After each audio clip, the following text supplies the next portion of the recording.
अब कस्तो अब अनाज फल्थे यहाँ अब यस्तो चौर पल्टाइदिएछ ऊ त्यता झाडी भाछन् अब ऊ कहाँ अराली फुलिरहेछन् बनमारा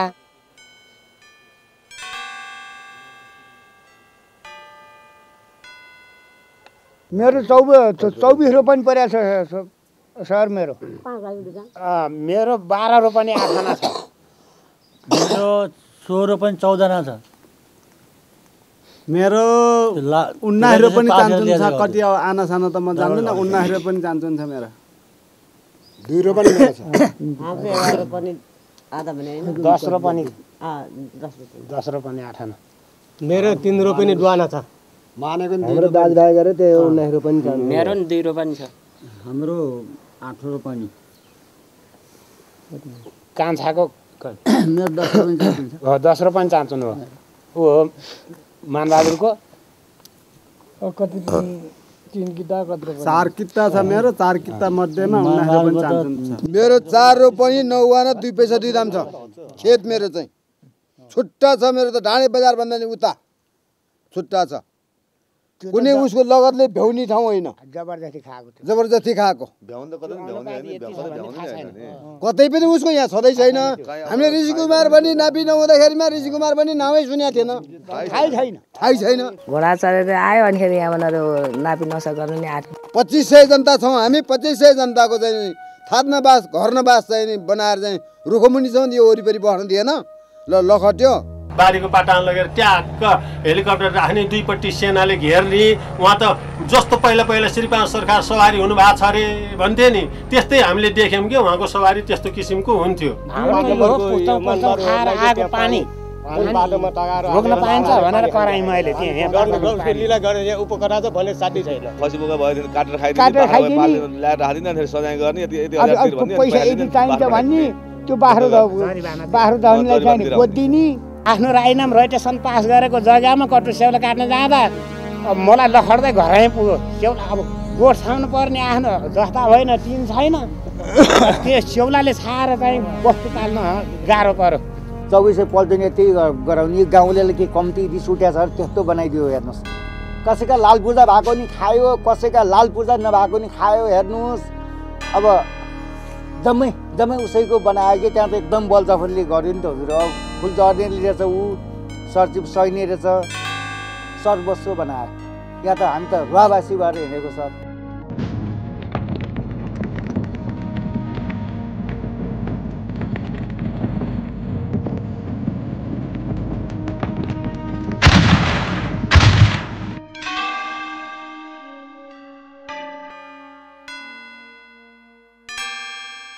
चैते दशैँको दिन 33 सालको घटना हो हजुर हामीलाई आफ्नो घर आफैले भत्का भन्ने नत्र गोली हानेर त पुवाले लगाइदिन्छु भन्ने पुवाले भने थाहा छ तँलाई भनिकन हामीलाई रातिको 12 बजे रातिमा हाम्रो भएको पाक्या कुरा खान नपाएर निकालेको छ अचम्म नेपालको नारी चाहिँ होइन भने जस्तो भयो हामीलाई त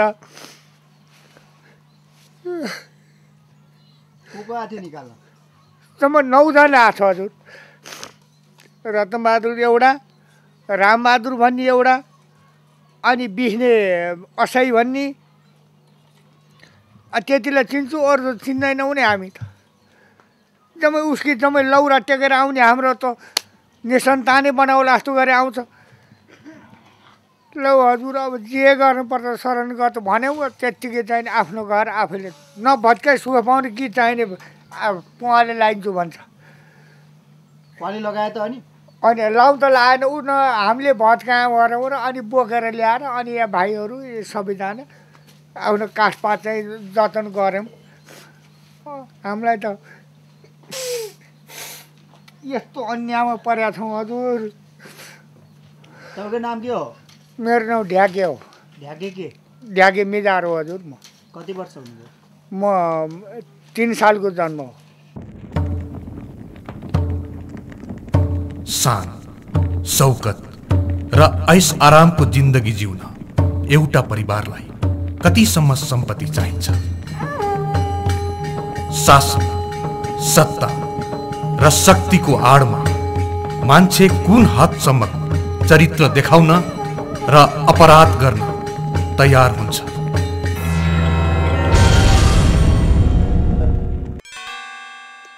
दुई 2030 को दशकदेखि नुवाकोट सूर्यमतीका जनतालाई चहराइरहेको पञ्चायतको घाउको चिरफार गर्ने हो भने यी प्रश्नको उत्तर पनि सँगै पाउन सकिन्छ। जागिरी खाए ऋषिकुमार पाण्डेले सैनिक सचिव भए, सार्वजनिक जङ्गल गरिबको घरबास लुटेर जम्मै लगे। गरिब दुखी हेलै भाल डाँडे जनतालाई लखटी हिँड्थ्यो हेलै घरैमा आगोलाई पारी पाखैमा जनतालाई लखड्थ्यो 3 बजे रातैमा। भाल डाँडाका जनताका पसिनाका धारा रगत मासु चुसेर खान्थ्यो ऋषिकुमार मारा। त्यही माराले जिल्लाका प्रशासनलाई लिएर भालडाँडाका गरिबलाई लखटी हिँड्थ्यो पिस्तल गोली लिएर। भालडाँडामा गरिब धेरै थिए सार्की, लुटी खान्थ्यो ऋषिकुमार पाण्डे तिनीहरू भन्थे पर्खी। 2 वर्षका 3 वर्षका साना बच्चा, ठुलो भन्ने 12 वर्षको त्यही पनि उमेर कच्चा। त्यस्ता बच्चा लखट्नलाई मिलिटरीको ताती, धेरै लुट्यो ऋषिकुमार पाण्डेले कति भनौँ भोलि भाती। यो गर्छु र हेलै उ गर्छु भन्थे, आफू बन्थे हेलै जनतालाई निमर्थे रत्ने खड्काले। अब त किन मान्थे युवक लड्काले।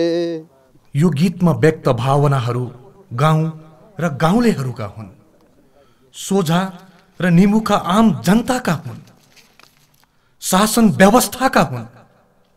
समग्रमा यी घाउ र यी पीडाहरू पञ्चायतका घाउ हुन्। अब 9 सालमा आएर घरद्वार भयो।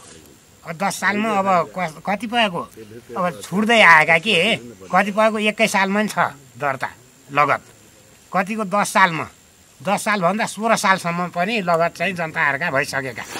अब 33 सालमा नापी आयो। अब हाम्रो के थियो भन्दा त्यही जोता हस्ता निस्सा थियो, 4 नम्बर फारम 7 नम्बर फारम, त्यहाँ माथिको रसिद थियो। लगत त मालबाट ल्याएको थिएन, तथा मालमै त्यो लगत छ हाम्रो भन्यौँ। मेरो जग्गा नि उनीले त्यहाँ उ गरेको थियो कि, त्यतिखेर मेरो हाम्रो दाइले त्यहाँ आर्मी क्याम्पमा लगेर यो जग्गा प्राप्त भएको बेलाको बेहोरा है, दर्ता हुँदाको 1000 यहाँ कति रुपियाँ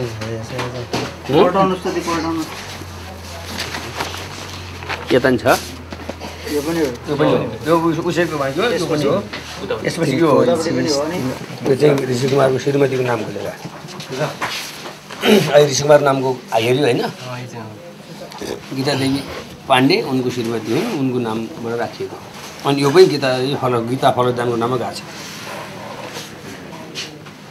यहाँ लालपूर्जा बनाउन चाहिने त्यो 7 नम्बर र 4 नम्बर जुन चाहिने कागज हो त्यो जम्मै अरूसँग छ। यही मालपोत कार्यालयले पास गरिदिएको राजीनामाहरू जनतासँग छ। अनि यो एउटा लालपूर्जा सिंहै चाहिँ ऋषिकुमार पाण्डेको कसरी बन्यो त? यो त तपाईँले त थाहा छैन भनेर सुखै पाउनुहुन्न। यो अधिकार लिएर बस्नु भएको छ तपाईँ यो ठाउँमा भनेर डिस्कस गर्दाखेरि मालपोत अधिकृत चाहिँ प्रेमबहादुर खापुङ थियो त्यति बेला। प्रेमबहादुर खापुङले त्यो मालपोत अधिकृतले के भन्यो भने यसको पछाडि नलाग्नुहोस्, यो सम्भव छैन, हामीलाई पनि टिक्न बच्न मुस्किल छ, यसको पछाडि तपाईँहरू नहिँड्नुहोस्, तपाईँहरू पनि सिद्धिन होला भन्। 33-3-1 मा पनि छ सुरुमा। यो 33-3-1 को यो हो सुरु नापी 33 सालमा हो। त्यहाँको फाइलबाट अध्ययन गरेर जम्मै त्यही फाइलको चाहिन्छ। हजुर के नाममा हो यो जग्गा? वो गरे होला नि त। यो पनि हो, यो पनि हो, यो पनि हो हैन। 195 भनेको कुन चाहिँ पर्यो? यो 195 भनेको यो पर्यो। खाली रहेछ। कति रोपनी आना के भनेछ? के लेखेर यहाँ खाली भयो? यहाँ खाली छ। अब उले खाली नाप्यो अनि उले मेरो जग्गा हो भनेर दाबी दियो। 33 सालमा अब जनताको पक्षबाट नापी भएकोमा र उनीहरूले वन र मालबाट निर्णय गराएर अब अन्तिम फैसला जे देखिरहेछ मैले त श्रेष्ठ अफिसमा यही देखिएको कुराले यही प्रश्न पारिदिएको छु। 33 सालमा नापी चाहिँ कस्तो नाम भयो? अब 33 सालमा यहाँले नापी गर्दाखेरि कुनै सबै प्राय के अरे व्यक्ति विशेषको र कुनै कुनै किताहरू मात्र ऋषि कुमारको नाममा देखिएको छ। बारी घरबारी माथि थियो 4 नम्बर वडामा, 8 नम्बर वडामा चाहिँ नि यहाँ तल चाहिँ नि 4 र पनि 9 आना खेत थियो। कान्छे बुवाको चाहिँ सन्तान नभएको हुनाले मैले 30 सालमा चाहिँ जेठमा चाहिँ नि मैले बगसपत्र पाएँ। दशदेव थपलिया मेरो बहिरी हुनाले मलाई 1000 रुपियाँ दाम मागेको थियो। 2000 सालको लगत लम्बरी छ, 21 सालको जोता आस्था निस्सा छ, 30 सालको मेरो बरसपत्र छ। यस्तो भएको जग्गा तँलाई 1000 रुपियाँ दाम किन दिने भनेर चाहिँ प्रधान पञ्चलाई मैले भने भन्दाखेरिमा 1000 रुपियाँ दिन्छस् भने दे नत्र भने म ऋषि कुमारलाई चाहिँ नि खुवाउँछु जग्गा भनेर चाहिँ दशदेव प्रधान पञ्चले त्यसो भन्यो। भनेपछि म तँलाई 1000 रुपियाँ दिन सक्दिनँ। त्यो बेलामा त 1000 रुपियाँ भयो त लाउरी मैसी 2टा आउँथ्यो। राजधानीसँग जोडिएको नुवाकोट जिल्लाको सूर्यमती गाउँ विकास समिति अन्तर्गतको यो गाउँ भालडाँडा गाउँ हो। समथरमा राजधानीको टुडीखेलको दोब्बर भन्दा बढी यो पहाडी जग्गालाई तलमाथि छिचोल्न 1 घण्टा पैदल हिँड्नु पर्दछ। 2034 सालमा तत्कालीन प्रधान पञ्च दक्षदेव थपलियाले जर्नेल ऋषि कुमार पाण्डे र स्थानीय जनता दुवैलाई एकै किसिमको रसिद वितरण गरेपछि एक्कासी यस गाउँमा पञ्चायतको वज्र प्रहार भयो। जरसापको प्रत्यक्ष निर्देशनमा स्थानीय 38 घर परिवारका 100 जनतालाई बिल्ली पाठ बनाइयो। निर्दोष गाउँलेको माटो खोसियो, हिँड्ने बाटो खोसियो र बस्ने बास हरियो। भालडाँडा बासीको संसार अनायास कहाली लाग्दो कालो रातमा परिणत भयो। त्यसपछि कहिल्यै उज्यालो छाएन। के गर्ने हजुर भन्यौ, त्यस्तै अब भइगयो भन्यौ। अब जे गर्नुपर्छ हजुरहरूको शरणगत त मर्ने कलम बल छ र। खोइ देखाउनुहोस् त हामीलाई अरू। सधैँ चाहिँ उसले घर बनायो, यहाँ काठ पनि लिएर गयो। यो टुक्रा टाग्री काम नलाग्ने खालका चाहिँ यहाँ छोडेको छ। इटाहरू हो हजुर। र यहाँ जर साहबले त यहाँ तँलाई नबस्नु भनेको छ, यो घरबाट निस्किहाल, होइन भने हामी गोली ठोक्ने आदेश छ भनेर ढोका आएर चाहिँ बन्दुक तेर्सिआएपछि अनि 2 जना चाहिँ भित्र पसेर सामान फ्याँक्न थालेपछि म मामालाई बोलाएर लिएर आएर चाहिँ म मामाहरू सर्छु अनि त्यसपछि मात्रै उ गर्ने भनेर अनि म फेरि मामाहरू आएको नजिकै मामाहरू थियो, मामाहरू गएर मामाहरूबाट मान्छेहरू लिएर आएर सामान ओसारेर गएपछि अनि घर छोडिदिएर भोलिपल्ट भत्काएको नि। तँलाई चैते दसैँ, तँलाई अझ चैते दसैँ तेरो घरमा पुवाले लगाइदिउँ क्या भनेर अनि निकालेपछि भइगयो प्रभु। अब फौज उसको ठुलो छ, आफू बच्चा छन्, भइगयो प्रभु भनेर त्यो मासुको भाँडो त्यो रौसी सैसी यताउति हामीले जातले पाउने चिजहरू खाने चिजहरू त्यो बाहिर निकालेर अनि घर बचाउन थाले। उसकै जग्गा रहेछ भने पनि कि हाम्रो घरमा बसोबासमा आगो लगाइदिन्छु, पुवाले लगाइदिन्छु भएर निकालिदिएर हाम्रा चिल्ली बिचल्ली पार त नहुने हो हजुर। यस्तो नेपाल हजुर अब के भन्ने। राजै भए पनि त मर्नु नै छ भने खात अनिखेरि हानुलाई तँलाई गोली भन्थ्यो भनेदेखि उसले त्यत्रो चाहिँ नि शासन लिएर आएर हामीलाई मुझे 1 लाखको घरमा त्यस्तो गर्छ उसले भनेदेखि अब हामीले त न्याय पाएको छैनौँ।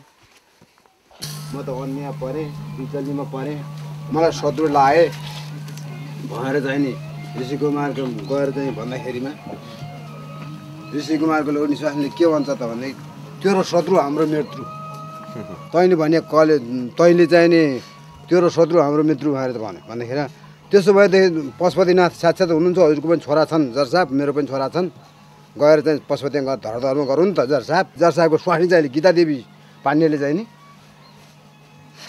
तैँले के कहाँ के भन्न सक्छ, तैँले भने कसले सुन्छ, जम्मै हाम्रो भएर भने भनेपछि यो राक्षसै रहेछ भने म हजुर कोठेर त निस्किरहेको त्यहाँ यहाँ तेरो पाडा बाछो केही पनि छैन नल्ली निस्किहाल भनेर ड्याङ त्यो पहरो छैन पहरोमा गोली हान्यो क्या ड्याङ तर्साइदियो अनि त्यो तर्साएपछि अनि म दौडेर आएँ म दौडेर आएर कहाँ गोली पड्कायो के हो बुढी गर्दा मलाई यहाँ लम्की गरेर पुलिस आर्मीले बस्न खाना दिएन ल के गर्ने हो बुढा ल कहाँ जाने हो लिएर जाने हो के गर्ने हो कहाँ जाने हो ए जम्मै यहाँ बन्दुक हानेर भित्रबाट बाहिर आउँदैन सामान झिक्नु पाउँदैन केही भएर ढोका उनीहरूले लायो बाँडोले भरेबाट उलिनु दिएन भनेर त मेरो बुढी त रुन थालिहाली 17-18 जना खसी बोका बाख्रा पाठा अब गाई भैँसी गोरु सबै ल त्यति छोडेर चाहिँ नि अब ल भागौँ त अब भएर खालि त्यो कट्टु भरेर चाहिँ त्यो लागु भरमा है केही छैन हाम्रो भित्र पस्ने होइन 2 रुपियाँ खल्ने छैन भित्र कहीँ झिक्नु पाउँदैन त्यहाँबाट चाहिँ नि अब ल अब त्यो मालपट्टि खोल्चाबाट हामी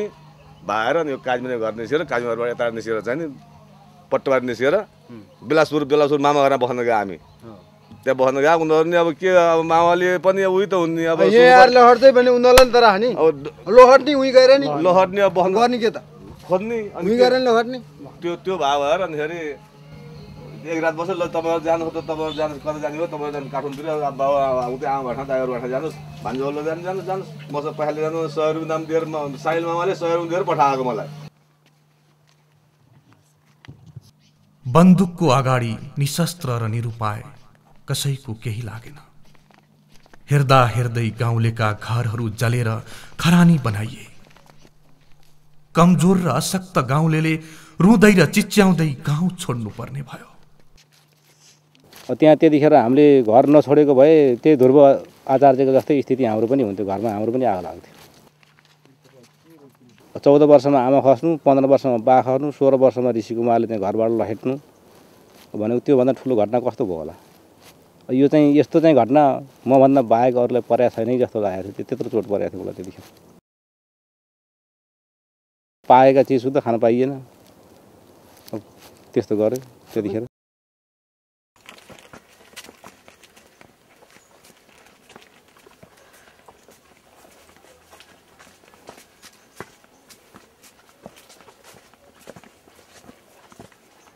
गोली हालेर मारौँ त अन्तिममा जान्छ भन्नु मार्छु भन्छ हाम्रो पनि डर लाग्यो। हाम्रो घरमा चाहिँ आगो लाग्यो होइन, हाम्रो घर भत्काएपछि।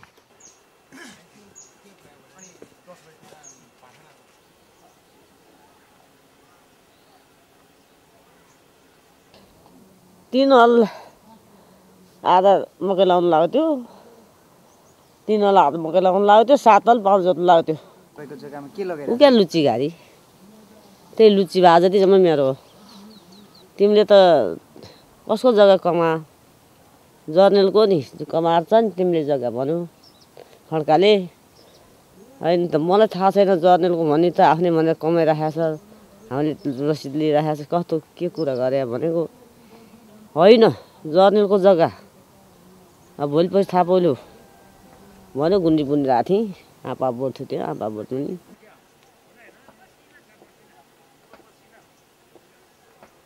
अहिले उता सरेको एउटा धर्मातीले अलिकति जग्गा म दिन्छु, यो 3 घरलाई म दिन्छु जग्गा, ल 3 रोपनी दिन्छु भनेर मेघराज भन्ने बाहुनले दिएर हामी सरे।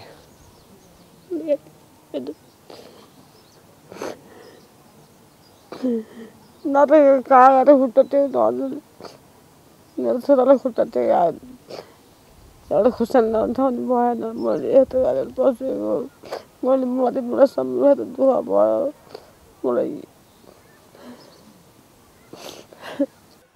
त्यो समय अन्याय, अत्याचार र निरङ्कुशताको पर्याय पञ्चायती व्यवस्थाको उत्कर्षको समय थियो। जुन बेला नारायणहिटी राजदरबार, राजपरिवार र तिनका आसपासका भारदारहरूबाट कुनै पनि किसिमको अपराध हुनु राज्यको आँखाले उचित देखाउँथ्यो, त्यस कालरात्रिमा सेनाका जर्नेल रहेका ऋषि कुमार पाण्डेलाई भालडाँडाका निमुखा जनता तर्साउनु कुनै आइतबार परेन। श्रीमालिनी मिजार कहाँ पुगेका थियौँ। उनको परिवारमा 3 जना बच्चाहरू थिए। त्यो बच्चाहरूलाई तपाईँले गएर अध्ययन गर्नुभयो भने तपाईँले थाहा पाउनुहुन्छ पञ्चायतको घाउको असर उनीहरूमाथि कस्तो परेको छ। र निरक्षर श्रीमालिनी मिजारले कति कुरा बताउन सक्छिन् त्यो आफ्नो ठाउँमा छ, तर उनको आँसुले जुन कुरा बतायो, उनले भकाउनु छोडेर रुँदाखेरि जुन कुराहरू अभिव्यक्त भइरहेको थियो, हामीलाई त्यो नै पर्याप्त थियो। मलाई राणाकालदेखि दिएको हो, हेरी मसँग त लाछाप छ भने मैले किन जनतालाई दिने हो? यो बिचका 60 वर्षको अवधि उनलाई ज्ञान भएन, बरु उनलाई चाहिँ राणाकालमा कसरी दिएको हो त्यसमै उनीहरू दागा झर्दै थिए। र उनले आफ्नो दागा झर्दाखेरि मैले जति सुनेको थिएँ शासकीय चरित्र हो यस्तो हुनेछ शासकीय चरित्र भन्ने कुरो ऋषि कुमार पाण्डेको जर्नेली रवाफबाट मैले थाहा पाएँ।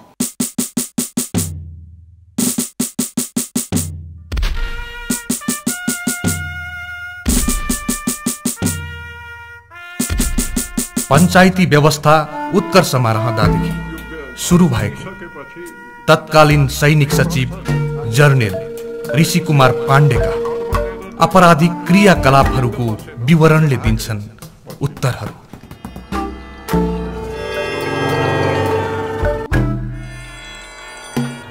उच्च सैनिक पद र शक्तिको दुरुपयोगको नमुना लाग्ने जरसापका हरकतहरूले अहिले पनि स्थानीय बासिन्दालाई पिरोलिरहेको छ।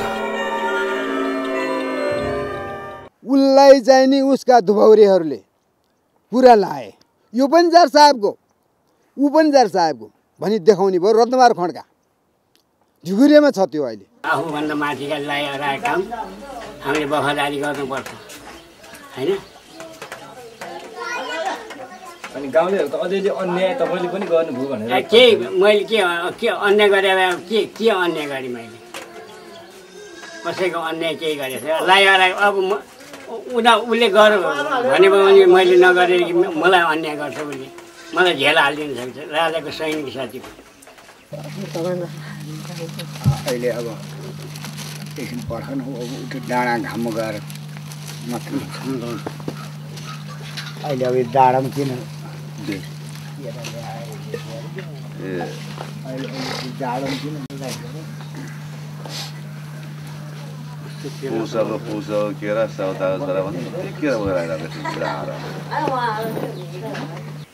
अब दुखी सुखी भन्ने कुरा त कि ईश्वरले हेर्नु पर्यो कि अलिकति चाहिने आफ्नो दाजुभाइले हेर्नु पर्ने कुरा हुन्छ। उसले त जिन्दगीमा हेरेन।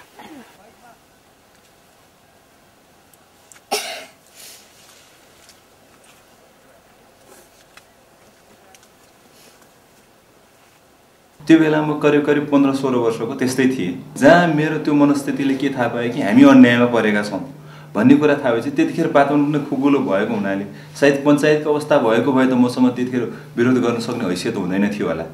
र त्यसले गर्दाखेरि भित्रबाट उठेको आक्रोशले गर्दाखेरि त्यो अन्यायको विरोध गर्नुपर्छ भन्ने जुन मानसिकता भयो, त्यस पछाडि मैले आफ्नो अध्यापनलाई चाहिँ नि थाती राखेर त्यो अन्यायको विरुद्ध लड्नु चाहिँ एउटा मेजर सब्जेक्ट मानेर म त्यतापट्टि लागेँ। मेरो करिब मेरो एउटा जिन्दगीले 11-12 वर्ष चाहिँ पछाडि चाहिँ नि जुन एउटा पाउनुपर्ने एउटा जुन रोजगार पाउनुपर्ने अवस्था थियो त्यस पछाडि मात्र आफू चाहिँ रोजगार हुन सकेँ। अहिले 5वटा नानी छ, एउटा नानो छ हजुर। भालेपोथी पनि त हिसाब होला सर। अब भालेपोथी गर्दा 8जना चुकेर लोन त कुरा भयो नि सर। मेरो पनि गुजेरा ऊ ठुल छोरी त्यही हो हजुर। अब पढाइको नमा भैँसी बराबर अब आफू सकिन त्यो बच्चा हेराउँदा ठिकै भइहाल्यो, केही जातै छैन। अब यहाँको स्कुल भनेको अब अहिले के रहेछ त भन्नु भने आर्मीलाई आर्मी नि, पुलिसलाई पुलिस नि, सरलाई मिस भयो कुरा सिद्धिहाल्दो छ। त्यस्तै त भइरहेको छ नि यहाँ। अब यहाँ त के त नि त्यही त भइरहेको छ नि। अब खै त गाउँ पाहाडको कुरा बोर्डिङ हाल्नु हाम्रो उपाय छैन त हजुर। किन हो तिमी? हो राई समाल। जनताको छातीमा कुल्चिएर जर्नेलले आफ्ना पाल्तु सैनिकहरू लगाई अहिलेको सूर्यमती गाउँ विकास समिति वडा नम्बर 6 मा 2 आलिशान महल ठड्याए। 150 सेनाद्वारा 325 दिन लगाएर तयार पारिएको महल, एउटा हेलिप्याड, 400 सैनिक कवाच खेल्न सक्ने परेड स्थल, जनता हिँड्न प्रतिबन्धित निजी मोटर बाटो, मार्बल र चिप्स बिछ्याइएका शौचालय। यो अनकन्टार गाउँमा खण्डहर प्राय यी संरचनाहरू जरसापका लागि आवश्यक थिएनन्, केवल शोक थियो, जनता विरोधी शोक।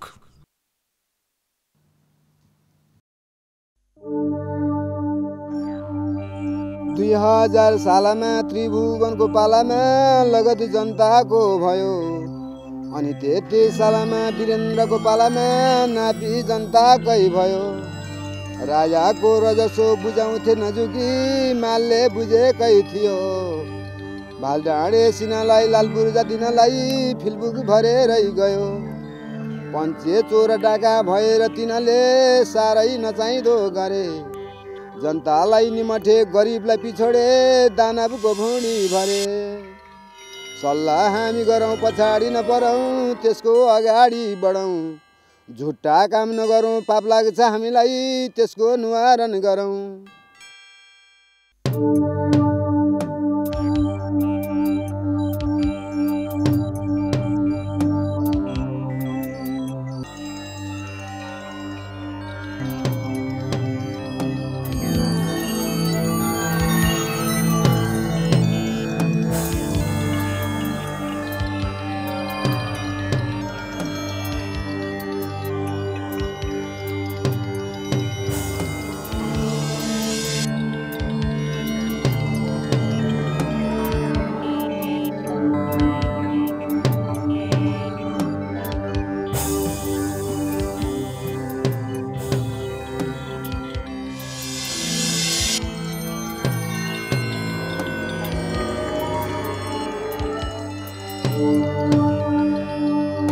बहुदलको स्थापनापछि 2049 साल वैशाख 19 गते भूमि सुधार मन्त्रालयले पञ्चायतकालीन हदबन्दी छुटको व्यवस्थालाई खारेज गरी जग्गा खोज्ने आदेश स्थानीय निकायलाई पठाए पनि जग्गाको स्वामित्व भने खोज्न सकेको छैन।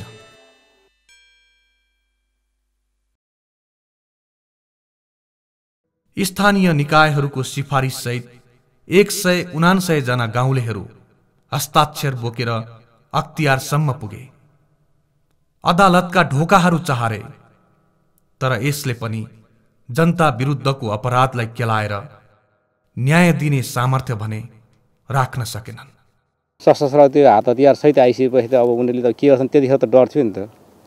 त्योभन्दा पछि पो हामीले अब अलिकति आँट आयो, सबैले चाहिँ साथ दिए, केही गर्न सकियो भने सम्बन्धित ठाउँसम्म चाहिँ न्याय नपाए पनि निकायसम्म जाने बाटो चाहिँ बनाए। हामी गरिब यति डुबिहाल्यौँ, बित्यौँ, अब यसै जाने हाम्रो जिन्दगी जाने जान्छ भन्ठाने छ कि उसले कि उसलाई त हामीले कालले छोड्ला नछोड्ने। सानो सानो कुरामा पनि हामीले कहिल्यै पनि छोड्दैनौँ। उसलाई बदनाम चाहिँ गरेकै हुन्छ। हामीले सर्वोच्चमा पनि मुद्दा लगाइराखेकै छ।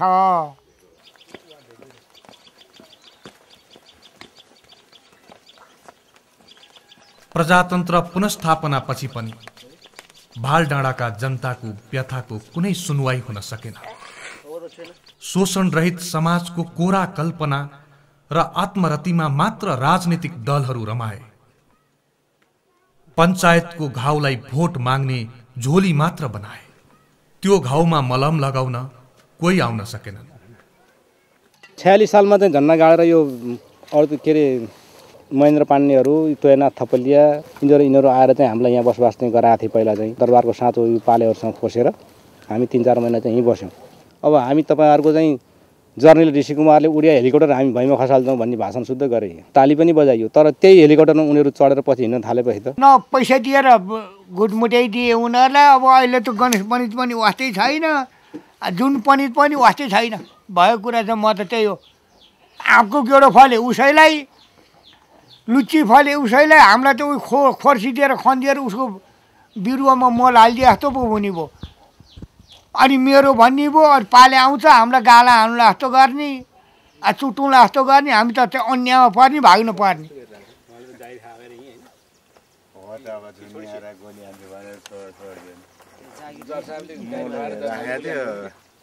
लुजी सुजी अलिकति लगाइदिए कति तलब दिन्छ यता हेर्नुहोस् यता यता हेर्नु भन्नु सोध्नु त कति वर्ष खानुभयो कि मैले 1 वर्ष जति चाहन्छु 1 वर्ष जति पारिश्रमिक दिन्थेन हजुर तपाईँलाई काम गरे बापत कुनै 1500 दिन्थ्यो 1500 दिन्थ्यो पुरै तपाईँ अहिले साउनमा गा भन्दै हुनुहुन्छ साउन होइन यो पोहोरको हो तपाईँको त्यो गाडी नखाऊ बाबु भन्यो त्यो मेरो साइलो भन्ने छ है किन छोड्नु भयो नि खोइ खानु दिएन झुन्याएर मार्छु मार्छु भन्छन् कसले खोइ अब रातिको सरकारहरू भन्छ के थाहा दिउँसो है रातिको त्यो केही थाहा भएन हामी दुखिदाई हेर्नु पार्टीको निर्णयअनुसार अखिल नेपाल किसान सङ्घ क्रान्तिकारीको नामबाट हामीले पुस 11 गते जिल्लाका धेरै ठाउँहरूमा जग्गा कब्जा गर्ने काम हामीले गऱ्यौँ। त्यसको महत्त्वपूर्ण केन्द्र भनेको ऋषिकुमार पाण्डेको जग्गा कब्जा थियो। भालडाँडाको केस चाहिँ मूलतः सामन्तवादी एउटा शोषणको एउटा चर्को रूप हो। यो अझै पनि त्यो ध्वस्त भइसकेको छैन। मूलतः हाम्रो क्रान्तिको उद्देश्य, हाम्रो जनयुद्धको उद्देश्य भनेकै कृषि क्रान्ति हो। नेपाल कम्युनिस्ट पार्टी माओवादीका साथीहरूसँग पनि सम्पर्क गऱ्यौँ। उहाँहरू पनि त्यहाँ जानुभयो। उहाँहरूले भन्नुभयो तपाईहरू अब उहाँहरूले त्यहाँ झन्डा गाड्नुभयो अखिल नेपाल किसान सङ्घ क्रान्तिकारीले र अब तपाईँहरूले यो जग्गा तपाईँहरूको हुन्छ, तपाईँहरू आफ्नो जग्गा खेती गर्नुहोस्, कमाउनुहोस्, खानुहोस्। लड्नु पर्दा नेपाल कम्युनिस्ट पार्टी माओवादीका भातृ सङ्गठन अखिल नेपाल किसान सङ्घ क्रान्तिकारी लड्छ या माओवादी लड्छ र तपाईँहरूले सम्पूर्ण तपाईँहरू जनताहरू एकजुट भएर हामीलाई सहयोग गर्नुहोस्, मद्दत गर्नुहोस्, हामी तपाईँहरूको मद्दत गर्नेछौँ भनेर भन्नुभयो। र अहिले केही जग्गाहरू कमाइ पनि गरिराखेका छ। मैले त अब हामीले त खन्दै नै छौँ, खनिराखेकै छौँ, बाली लगाइरहेको छ, हामीले लगाइरहेको छ।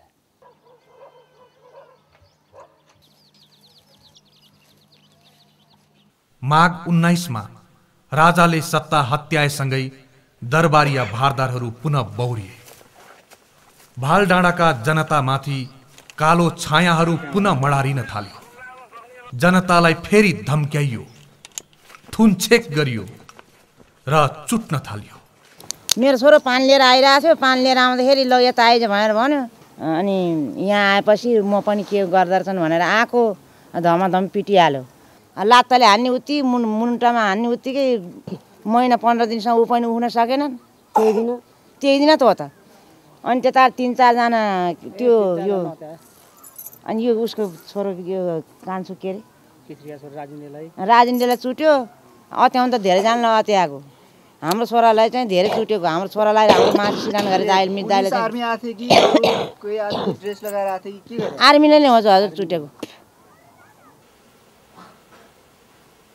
अब हामीलाई अब के भने यहाँ बोलाएपछि अब यो दरबारहरू यस्तो तोडफोड भएछ, कसले चोर्यो के गर्यो भनेर सोध्यो। हामीलाई अब कसले चोर्यो के थाहा, हामीलाई थाहा छैन भन्यौँ। हामीले थाहा छैन भन्दाखेरि तल थाहा छैन भनेर कुट्यो हामीले।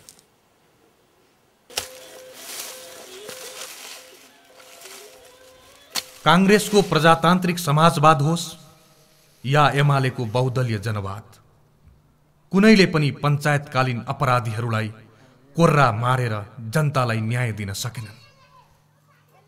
त्यो कसैले नलुट्ने, कसैले नखाने, त्यो डराएर हिँड्ने, त्यो रानीको छोरो लुट्ने बजियाहरू डराएर हिँड्ने पार्ने मान्छे भए हुन्थ्यो।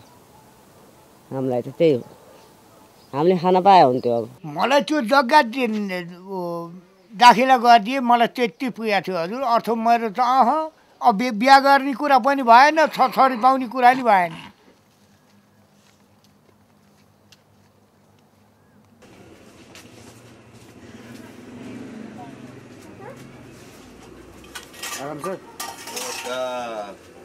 कामसाम केही छैन हजुर। म त्यही अब चिया पसल राखेर त्यही चिया बेचेर खाइरहेको छु। गुजाराको बाटो मात्रै गरेर बसिया छ। अब के गर्नु हजुर, तेल हाल अनि उ गर न। केटा मान्छे पाएसम्म त्यो हेर्छ, केटी मान्छे पाए हस्तक्षेप गर्न आउने, समाउन आउने। हामी त इँटा सिरान हालेर सुत्यो। त्यो बेला हामीसँग केही थिएन है, इँटा सिरान हालेर सुत्यौँ। हामीलाई केही भन्न आयो भने अब कोहीसित बोल्न जान सकिन्न। ठुलो मान्छे चिनेको छैन, बस्यो खायो काममा हिँड्यो। अब बिहान काम गरे बेलुका खानुपर्ने। अब अहिले काममा नगए अब बेलुकालाई अब चामल छैन। मर्तेल 50 रुपियाँ लिटर। अब दाउरामा भात बसाल्छ खान्छु, के गर्ने। कामबाट आउँदाखेरि बोरामा दाउरा लिएर आउँछु। मर्तेल किन्ने अभिगत छैन, त्यही भाखा नै अभिगत छैन।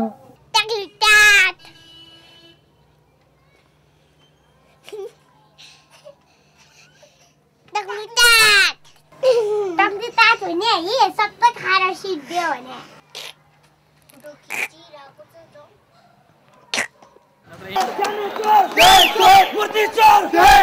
2062 चैत्रदेखि लोकतन्त्रको लडाईँ सुरु भयो।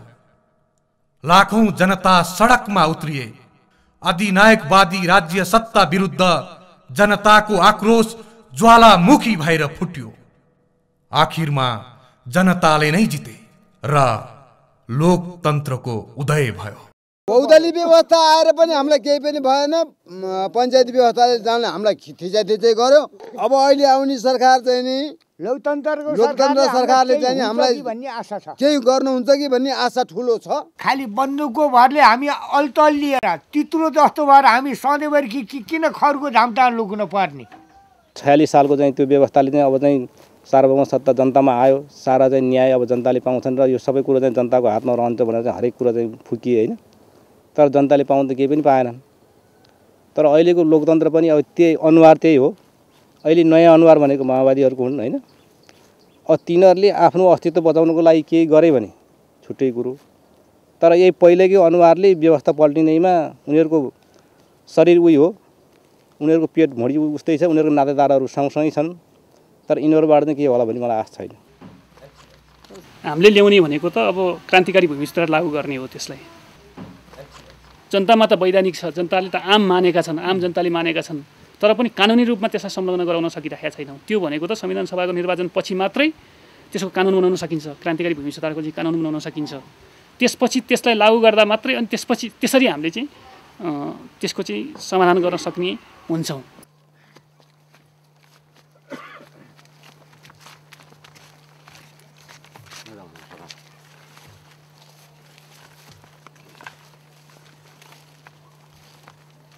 रिस त किन नउठ्नु नि श्रीमान। अब जग्गै खान्छ भने भोलि हाम्रा चाहिने सहनीहरू पनि लान्छ, उसैले छोरी पनि लान्छ, उसो छोरा खाँचो छ भने। सम्पत्ति नमा बुझे केही पोल जाने लठी चाहिँ भन्छन्, केही छैन। अब हात हतियार छैन, त्यसलाई त मार्न पाएन हुन्थ्यो। मैले चाहिँ भन्नु खोजेँ त्यसलाई त अहिले आउनु पाएदेखि म खास चाहिँ कुरा म झ्याप्लाकै यतातिर भेट्नु पाएँ खुकुरी नि काटिदिन्थेँ भने जस्तो लाग्छ धरो धर्म। यदि यी आक्रोशहरू विस्फोट भए कालो घसेर यसो यही जग्गा चाहिँ ल्याएर घुमाउन पाएदेखि हुन्थ्यो भन्ने। उसलाई त मारे पनि मलाई रिस मर्दैन। लोकतन्त्रले पनि यी आक्रोशहरू शान्त नगरे। उसले गरेको अन्याय अत्याचार, उसले खाएको बाली हामीले पूर्ति पाउनुपर्छ, फिर्ता हुनुपर्छ। हाम्रो चाहिँ नि सबै कुरा चाहिँ नि त्यहाँको आस्था अनुसारले चाहिँ नि हाम्रो चाहिँ नि क्षतिपूर्ति पाउनुपर्छ हामीले। सरूप चौकीले होइन, अब चाहिँ हाम्रो यो चाहिने नयाँ सरकारले चाहिने न्याय पाइन्छ कि भन्ने आशा छ प्रभु। भालडाँडावासीको मनमा एकपटक फेरि आशा पलाएको छ।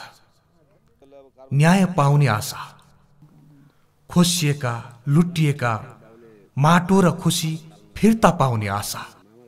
अब चाहिँ आशा, अब आशा।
जुन मन्त्री आए पनि हामीलाई केही भएन नेपालको त नागरिकै होइन भने जस्तो भयौँ हामी त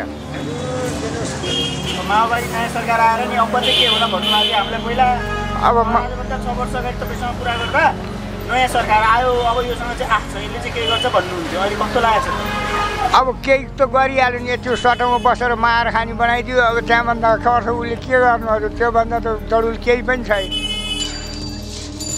झन् गाडीले चाहिँ गरेर मार्नुको लागि उनीहरू हिँड्छन् हामीलाई त हेर्दैन भोट माग्ने बेला थाङ्ना अहिले मैला लुगा लाएर जान्छन् अनिखेरि लो हामी तेरो जग्गा फिर्ता दिने तेरो घर भर्कियाहरू त बनाइदिउँला पनि हरेक गरिदिउँला भने यसरी भोट मारेर हाम्रो ललाई फका गरे आखिरमा अहिले हाम्रो भएको बाबुबाजेले 3 पुस्ता 4 पुस्ता गरिआएको खाएको जग्गा पनि हामीले त्यसमा टेक्न नपाउने अहिले बसन्तपुरको चोकमा बसेर मागेर 10 रुपियाँ 5 रुपियाँ 1 रुपियाँ 2 रुपियाँ भेटिदिन्छन् त्यसैको अलिअलि चाहिँ बेसाउँछु अनि फेरि बिहानको पालनी बाटो गरिरहेको